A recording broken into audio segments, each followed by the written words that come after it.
Hai kawan-kawan, owner yang pakai kereta Alphard Viewfire mesti tengok video ni sampai habis. Dalam video ni saya akan tunjuk korang digital meter AGS 40 design.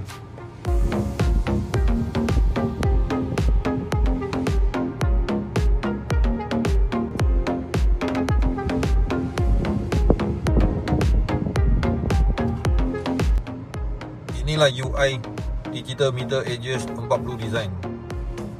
So dia ada 3 UI, boleh tukar-tukar.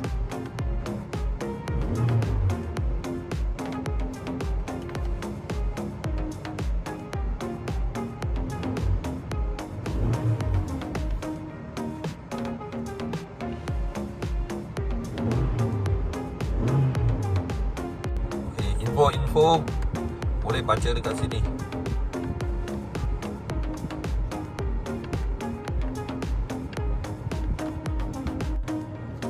Original punya setting boleh juga show dekat sini.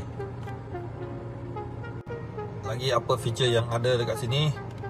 Okay, dia boleh support Apple CarPlay.